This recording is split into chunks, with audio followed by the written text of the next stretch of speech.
Sa John chapter 19 verse 41. Mga kapatid. Now in the place where he was crucified, there was a garden. And in the garden, a new sepulchre or burial place or grave, wherein was never man yet laid. Amen. Basahin ko sa Tagalog, mga kapatid. John chapter 19 verse 41. Sa dako nga ng pinagpakuan sa kanya ay may isang halamanan. At sa halaman ay may isang bagong libingan na kailan may hindi pa napaglalagyan ng sinuman. One scripture before tayo manalangin, mga kapatid, at kayo ay makaupo maya-maya ng konti.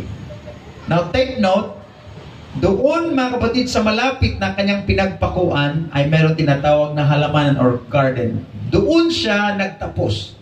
Nilibing siya sa garden na mayroong libingan. It's so interesting to me dahil nung pinag-aralan ko ito, mga kapatid, may mga talata. Sa aklat ng Genesis, ang unang nilagyan ng Diyos ng tao ay garden. At nung naparito ang ating Panginoon, nilibing siya doon sa garden. I'm excited about this truth. Genesis chapter 2 verse 8. And the Lord God planted a garden eastward in Eden, and there he put the man whom he had formed. So verse 15, jump tayo sa verse 15. And the Lord God took the man and put him into the Garden of Eden to dress it and to keep it. Dalawa, mga kapatid, ang function ng tao nung una, mga kapatid. Before we pray, ang unang trabaho ng tao, hindi doktor, hindi engineer, hindi anuman, mga kapatid. Ang unang trabaho ng tao, hardinero. Or farmer. Mga kapatid. Ang unang trabaho ng tao ay hardinero o farmer, mga kapatid. The message in the garden. Hallelujah. Amen. Pwede tayong umupo, mga kapatid. Uso sa atin ngayon, mga kapatid, pag sinasabi natin garden wedding, medyo may dating, no? Sa atin. Parang kakaiba kapag garden wedding, no? Pag ang kasalan ay nandun sa garden, medyo social ang dating, mga kapatid, no? Now, ang Diyos, mga kapatid, ay unang-una, siya mismo ang nagtayo at gumawa siya ng garden. He planted a garden in the east of Eden. Ang sabi ng Bible sa Genesis chapter 2 verse 8. So, makita natin, nilikha ng Diyos ang tao ayon sa kanyang wangis. So, God must be also a gardener. No? Mahilig siya, mga kapatid, sa halaman dahil gumawa siya mismo ng halamanan, mga kapatid, at doon niya nilagay ang tao. So, since man is a reflection siya ng katangian ng Diyos. So, nagtatag, mga kapatid, gumawa ang Panginoon ng garden doon sa eastward. So, ang Eden ay isang lugar, mga kapatid, sa nilalang ng ating Panginoon. So, doon sa east part ng Eden, doon niya nilagay ang garden. At doon niya nilagay ang tao na si Adam. Now, interesting to know, mga kapatid, na ang pangalang Adam sa English ay galing siya sa Hebrew word na Adama or earth. Di ba galing sa earth? Si Adam, mga kapatid, tinawag siyang Adam. Galing, mga kapatid, sa word na Adama. Ayan po ang Hebrew word, mga kapatid, ng earth or mundo, Adama. Doon galing ang kanyang pangalan. So, ako naniwala, mga kapatid, na yung garden ng Panginoon, hallelujah, doon sa Eden, doon sa east part, doon niya nilagay ang tao, mga kapatid. At ang purpose, ang unang function ng tao, mga kapatid, doon sa Garden of Eden is to dress it and to keep it. Ibig sabihin, mga kapatid, upang pagandahin at ingatan, mga kapatid. To dress it, linisin, no? Kaya meron tayong tinatawag na dress chicken, no? Ibig malinis na. Ang garden, mga kapatid, nais ng ating Panginoon na malinis at well-maintained. Keeper. So, ang function ng tao is to keep it clean and then to keep it, mga kapatid, na magbunga siya palagi. Yun ang function ng tao doon sa Garden of Eden, mga kapatid. Now, kung basahin natin ang Isaiah chapter 5, mga kapatid, nag-picture out ang ating Panginoon sa bansang Israel. At hinalintulad niya, mga kapatid, ang bansang Israel sa isang vineyard or ubasan. Na kung ating tingnan dito, mga kapatid, nagpahiwatig ang Panginoon ng, if you please, frustration through a song. Ang basahin natin, Isaiah chapter 5 verse 1 hanggang verse number 4. Itong sabi, mga kapatid. Verse 1, paawitin ninyo ako sa aking pinakamamahal ng awit ng aking minamahal tungkol sa ganyang ubasan. Panginoon, mga kapatid, talagang gusto niyang awitan ng kanyang mga anak. No? Amen. Through Isaiah, patungkol sa kanyang minamahal, sa kanyang ubasan. Ang aking pinakamamahal ay may ubasan sa isang mainam na burol. No? Hill. Verse number 2, at kanyang binangbangan ang palibot at inalis ang mga bato at tinamnan ng piling puno ng ubas. Choice, yung kanyang seeds na tinanim doon, mga kapatid, special. At nagtayo ng isang muog sa gitna niyaon, tower. At tinabasan din naman ang isang pisaan ng ubas. Naglagay siya, mga kapatid, ng pisaan ng ubas. At kanyang hinihintay na magbunga ng ubas at nagbunga ng ubas gubat. Ibig sabihin, ginawa niyang lahat. Naglagay siya ng patubig, mga kapatid. Ginawa niyang lahat doon sa ubasan. At hinintay niyang magbunga ng ubas na, ang sabi doon, ang tinanim ay choice seed. Piling-pili, umbaga sa atin yung hybrid. Hybrid na ubas ang tinanim niya doon. At nilagyan niya ng bakod. At nalagay siya ng tower. Kapag maglagay sila ng tower, it speaks of yung patubig, mga kapatid. At doon mayroong nagbabantay. Hinihintay na magbunga. Ngunit itong nagbunga, wild. Ang bunga. Wild, native. Na kung aralin natin yan, mga kapatid, yung wild grapes, maasim. Kasi, mga kapatid, parang wild na mga, hindi talaga yung lasa na ma-appreciate mo, mga kapatid. Wild grapes, ang bunga na binigay.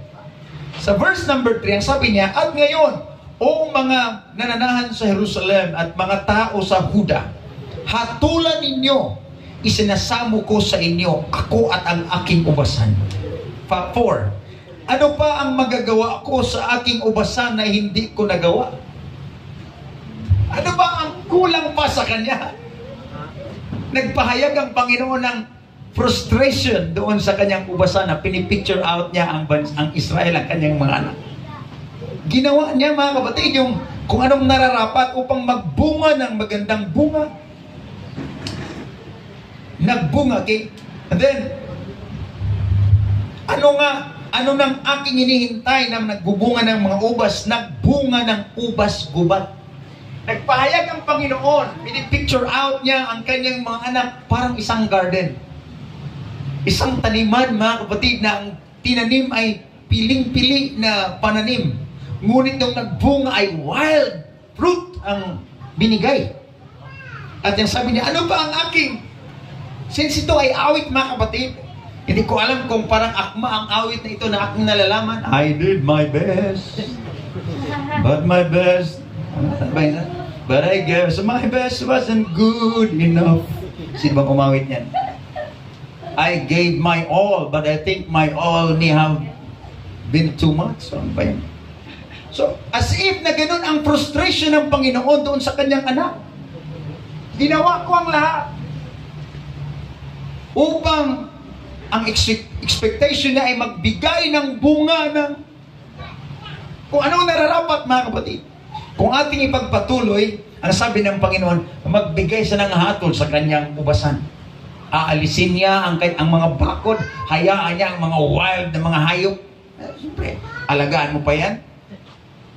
Halimbawa, ito, makarelate ako nito, mga kapatid. Pag magtanim ka, binuhusan mo ng puhunan, tapos nung nagbunga, mga kapatid, talaga ano nangyari? Alagaan, gastusan mo pa ba? Pabayaan mo ba? Kasi kung gastusan mo pa, lalo kang malugi. So, ganun ang nangyari dito, mga kapatid. Pinipicture out ng Panginoon ang kanyang bayan, ang kanyang bayang Israel. Parang isang ubasan. So, makita natin, mga kapatid, ang ating Panginoon, I would say, para siyang gardener. No? Nais niya na makita ang kanyang pinipicture out niya tayo, mga kapatid, I believe. Pinipicture out ng Panginoon ang bawat isa sa atin. Hindi lang bansang Israel na para tayong garden na pinagbubuhusan ng Panginoon ng the best na investment na gusto ng Panginoon na makikita ang good return mula sa atin. Amen. Oh, hallelujah. Sa Garden of Eden, mga kapatid, doon ay sinupply ng Panginoon ang lahat. No? Lahat ng kanilang pagkain na nandun, mga kapatid. Ngunit, makita natin na hindi magandang bunga ang binigay ng tao doon sa Garden of Eden. I gave you perfect environment. I gave you everything na inyong kakailanganin. Binigay ng Panginoon. Ngunit ang bunga na binigay ng tao doon sa Panginoon, mga kapatid, ay isang wild na ubas. Wild, dahil hindi kalooban ng Panginoon, yun ang kinuha ng tao, mga kapatid. So dahil doon pinalayas ng Panginoon ang tao, si Adan at Eva, mga kapatid, doon sa Garden of Eden. At doon ay umalis. Ngunit ang pag-ibig ng Panginoon ay hindi nagtapos doon. Magalit pa ng ating Panginoon, pero hindi pa rin maalis ang kanyang pag-ibig. Na kung basahin mo yung book of Isaiah na yan, mga kapatid, nagalit ang Panginoon sa bansang Israel. Yun ang dahilan na pinahintulutan ng Panginoon na mabihag sila ng ibang bansa. Ang Northern Kingdom, ang 10 tribes, napunta, mga kapatid, sa Iran. No, Iran, or modern na name na, mga kapatid. Yun po ang Persia. Nineveh, mga kapatid, ang nag-invade. Napunta sila, naging bihag. Ilang taon sila doon, ngunit hindi pinahintulutan ng Panginoon na forever nandun sila. Dinalaw pa rin sila ng ating Panginoon. Amen. Hallelujah. Ang Jerusalem at ang Judah, mga kapatid, napunta sa Iraq. Dahil yun ang powerful country noong unang panahon, Iran at saka Iraq, mga kapatid. Persia, Iran, Babylon, Iraq. Napunta ang Southern Kingdom, mga kapatid. Mas huli ng konti. Dahil medyo mas matuwid ng konti ang mga hari doon sa Southern. Ngunit nabihag pa rin sila, mga kapatid. Ngunit hindi pinahintulutan ng Panginoon na manatili silang bihag sa ibang bansa. Dinalaw pa rin sila ng ating Panginoon. Isang araw habang si Nehemiah, mga kapatid, na naglilingkod doon sa hari bilang tagapagbigay ng saro. Sa hari, dahil noong unang panahon, mga kapatid, pati tagapagbigay ng saro sa hari, may tao na naka-assign. Tagatimpla ng kanyang mainom. So, tagabigay lang ng mainom, Brother Will. Isang tao yun, nakapokus. At hindi basta-basta yun, nakukuha lang siya na kahit saan. Kailangan mapagkatiwalaan yung taong yun. Dahil pwede niyang lagyan ng lason. At maraming nangyaring ganun, mga kapatid. So, sino mang ilalagay ng hari na tagapagtimpla, tagapagbigay sa kanya ng saro or mainom, mga kapatid, pinagkatiwalaan niya yan. Si Nehemiah, mga kapatid, na bihag galing Jerusalem, siya ang nilagay ng hari. Bira, mga kapatid. Foreigner. So sa Panginoon, kahit foreigner ka, pag magbigay ang Panginoon ng favor, ibibigay talaga ng ating Panginoon.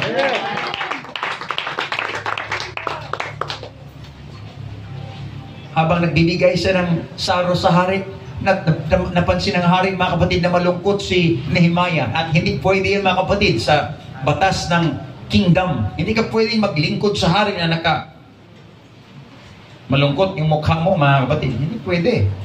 Kasi pwede kang patayin.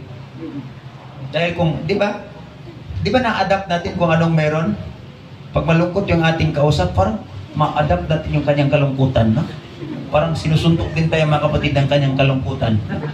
Napansin ba natin ay may kausap tayo, mga kapatid, na mabigat. Parang pagkatapos natin mag-usap, parang mabigat din nating pakiramdam. Reflectors kasi tayo, mga kapatid. Na-adapt natin. Spirit being tayo. Hindi lang tayo physical being. Na-adapt natin. So hindi pwedeng maglingkod ka sa hari na malungkot. Isang araw malungkot si Nehemiah na nagbigay ng mainom. Sabi ng hari, bakit ka malungkot, Nehemiah? Nasabi ni Nehemiah, mahal na hari, hindi ko kayang maging masaya ng aking bayan doon ay naging, ang mga naninirahan ay mga wild na mga hayop na lang. Sira yung pader, ang aming templo ay wala na, sira. Mga bahay namin ay sirang-sira. Nasunog. Paano ako maging masaya? Naging totoo siya, mga kapatid. At nasabi ng hari, ganun ba? Ano ang plano mong gawin? Nais kong itayo muli ang aming syudad. Sa course ng kanilang pag-uusap, ang sabi ng hari, ano ang iyong kailangan? Kapag tayo, mga kapatid, ay naglilingkod sa Panginoon, na pinanghawakan natin ang salita ng ating Panginoon, mga kapatid, kahit sino pwedeng kausapin ng ating Panginoon. Instead na magbigay, mga kapatid, ng hatol sa Kanya, ang binigay ng hari, pabor. Tingnan niyo, mga kapatid, pwede siyang bigyan, pati malungkot siya, mga kapatid. Pero pagkatapos siyang manalangin sa Panginoon, ang kalungkutan niya ay hindi para sa sarili na, oh, kawawa naman ako, kawawa ako, nandito. Hindi ang kanyang kalungkutan, ganun, mga kapatid. Ang kanyang kalungkutan para sa buong bayan ng Israel. Now, kung tingnan natin ang katayuan, maganda yung kanyang katayuan, mga kapatid. Maganda ang kanyang trabaho, brother to. Nasa palasyo siya eh. Hindi siya ganong naiinitan. Kung ang sarili lang ang kanyang isipin, mga kapatid, okay na siya doon. Mabigat ba yung magdala ng saro? Tapos may grape juice, mayroon sa lang wine press. May mga juice dyan. Ipitin lang yan, mga kapatid ni Nehemiah. Lagay sa sisilan. Gusto ng hari ng mga fruit shake. Fruit shake. May mga kagamitan. Hindi man yun mano-mano na. So kung trabaho ang pag-uusapan, mga kapatid, magaan. Pero bakit mabigat ang puso ni Nehemiah? Dahil ang kanyang pagtingin hindi lang sa kanyang present na kalagayan. Tumitingin siya sa kinabukasan ng bayang Israel.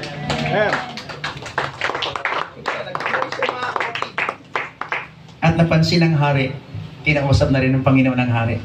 Kung basahin mo, mga kapatid, ang aklat ng Nehemiah, lahat ng pangangailangan, pati pasundalo binigay ng hari. Mga guards, Brother Mike, kailangan mo ng gwardiya upang umuwi doon. Anong kailangan mo? Pagkain, sige, magdala ka. Kailangan mo ng mga kahoy, magdala ka ng ito, sulat. Sabihin mo doon sa nagbabantay ng King's Forest, dahil meron silang tinatawag na King's Forest. Mga pilik yun na mga puno, mga kapatid, na hari lang ang pwedeng gumalaw. Ginagamit lang yun para sa palace, mga kapatid. King's Forest. May gwardiya yun palagi, mga kapatid. Ngunit nung umuwi si Nehemiah, mayroon siyang sulat na dala-dala. At ang kanyang mga materials na kakailanganin, hindi lang basta-basta kunin. Doon mismo sa pinakapili ng mga puno na sa hari, mga kapatid, yun ang ginamit ng Panginoon upang i-rebuild ang temple ng Jerusalem. Amen. Hallelujah. Why? Bakit, mga kapatid? Dahil meron siyang puso na. Pininiwala, mga kapatid, ng puso natin ay paningin ng Panginoon para itong garden. Pwede magbunga ito ng tinik. Amen. Kung ating paglilingkod, mga kapatid, ay hindi natin i-check, pwede, alam nyo, pag hindi tayo magpapalinis, alam nyo yung tinik, hindi mo tinatanim, kusang tumubo, kusang tutubo. No? Garden, mga kapatid. No? Yung mga hindi magandang mga pananim, ay kusang tutubo yan. Hindi mo kailangang itanim yan, yung mga tinik, yung mga dawag, yung mga mayroon ding magugulay. Ano kasi yung ginugulay natin? Pero may tinik din. Yung mga unwanted, unnecessary na mga pananim, kusang tutubo yan. At kung gusto natin, kung may pananim tayo mga kapatid, gusto natin siya ay lalaki at yayabong, kailangan nating alisin yung mga hindi kailangan mga pananim na kusang tumubog dahil makipag-agawan yan doon sa sustansya na dapat mapunta lang doon sa mabuting pananim. Ang unang trabaho ng tao mga kapatid is dalawa ang description. God placed man in the garden to dress and to keep. Upang linisin niya. There we go. At ingatan niya. Amen. Interesting to know mga kapatid.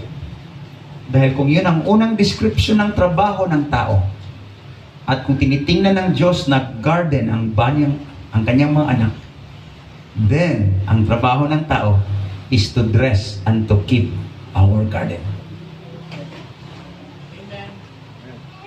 Tayo ay mga halamanan ng ating Panginoon. Although naglagay ang Diyos ng halamanan doon sa Eden, at doon niya nilagay ang tao. Ako'y naniwala ang the best na halamanan ng Panginoon sa panahong yon, hindi yung garden sa Eden, kundi yung Adam na galing sa Adama. Amen. Tayo ang the best na garden ng ating Panginoon. Hallelujah.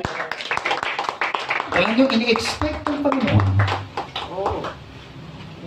na magbigay tayo ng good fruit. Lord. Lord. Amen. Amen. Dahil binigay niya ang lahat para sa kanyang garden, mga kapatid. Pag titingnan, dadalawin tayo ng ating Panginoon kasi gardener ang Panginoon. Di ba napakagandang dumalaw sa garden, mga kapatid, na malinis? May mga bunga. I don't know, pero pag nandun tayo sa garden, lalo na pag napakaganda, mga kapatid, iba yung ating pakiramdam. Parang masabi natin, pwede tayong magstay ng kahit hindi natin isipin yung oras. Kasi maganda ang ating pakiramdam kapag nandun tayo sa garden na malinis. May mga bunga. Since God ay gardener ng ating Panginoon, mga kapatid, hindi kaya gustong-gustong dalawin ng Panginoon ang mga garden na malinis din. Amen. Right. No wonder kapag magsasamba tayo sa Panginoon, mga kapatid, kapag alam natin na nagpapalinis tayo ng ating Panginoon, hindi magtagal ang Panginoon, ang kanyang presensya ay bababa. Why? Because He is a gardener. Nung pinako ang ating Panginoon, mga kapatid, doon sa cross, malapit siya sa isang garden. The garden speaks of, di ba? Sa garden, mga kapatid, it speaks of planting. Doon matapos at start of new life, no? Seed, mamamatay siya doon, mag-umpisa siya ng bagong buhay, no? Kapag ang binhi mahulog doon sa lupa, doon sa garden, mamamatay siya at mag-umpisa, mga kapatid, ng panibagong buhay. Now, walang ibang pananampalataya sa buong mundo, mga kapatid, na ang tagapagligtas na pinaniwalaan, mga kapatid, ay inilibing doon sa garden na mayroong libingan. Kung ating balikan, mga kapatid, sa John chapter 19 verse 40, doon pinako ang ating Panginoon malapit sa isang halamanan. At nung binaba ang ating Panginoon dahil malapit na ang tinatawag na Passover ng mga Hudyo, mayroong isang libingan doon na wala pang sinumang nakalibing. Anew, bago, mga kapatid. It was the preparation of the Passover and about the 6th hour. Doon sa verse, next verse. I think 41. 1941 nandiyan.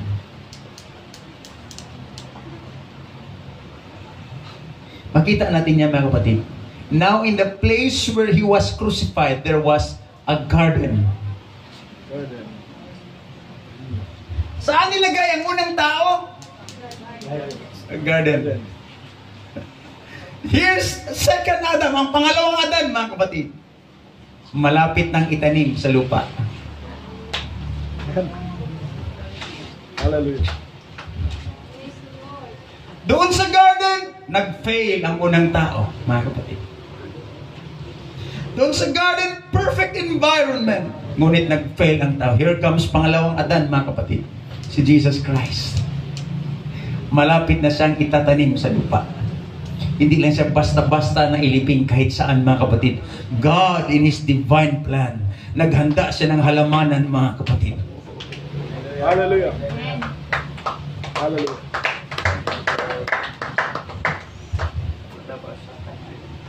In a garden, and in the garden, a new sepulchre wherein was never man yet laid. Wala pang gumamit doon. Ang ating Panginoon pa lang. Now, bakit na tatayo tayo, mga kapatid? Merong mensahe na nais iparating ng ating Panginoon. Amen. Brother Ryan.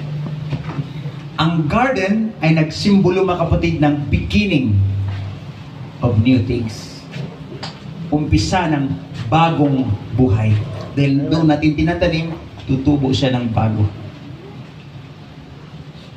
Ang libingan ay nagsimbolo ng katapusan ng buhay. Now, if you, ang tawag ng mga kapatid ng hanggang ngayon, tinatawag nilang garden tomb.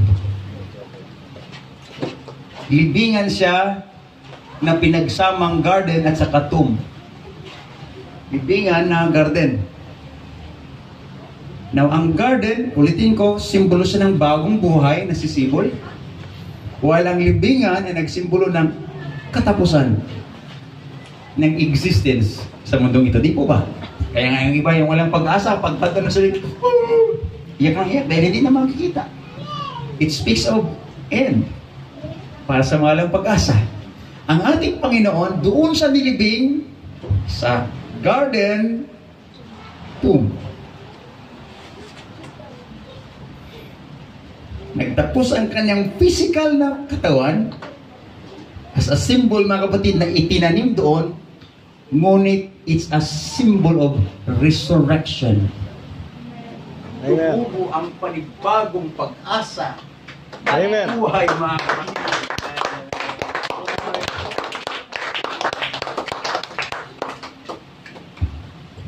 Ngayon, ginawa ng Panginoon ang lahat niyang pwedeng gawin para sa kanyang halamanan.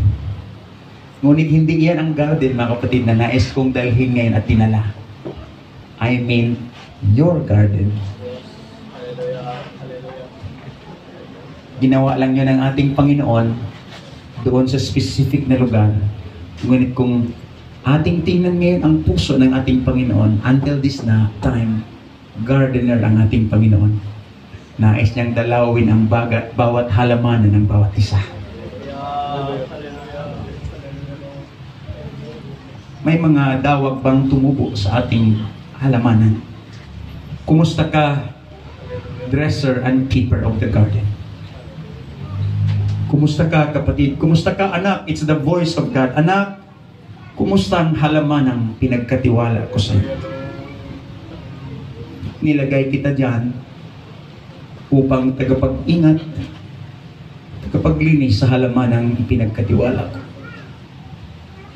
At ang Panginoon mismo, mga kapatid, ay bumaba at nais niyang siya mismo ang itanim, ilibing doon sa garden upang tutubo ang panibagong buhay.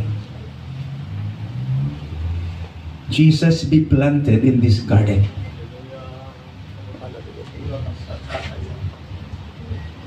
Isang lugar, mga kapatid, lang yun sa Jerusalem. Doon nilibing ang ating Panginoon. Muli siyang nabuhay. He resurrected. But I'm preaching right now, hayaan natin ang ating Panginoon siyang maitanim sa garden na ito. Amen, Lord. Upang siya rin ang muling mabuhay sa garden na ito. Hallelujah.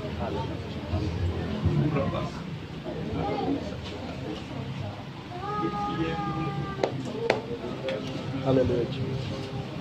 In the name of the Lord Jesus.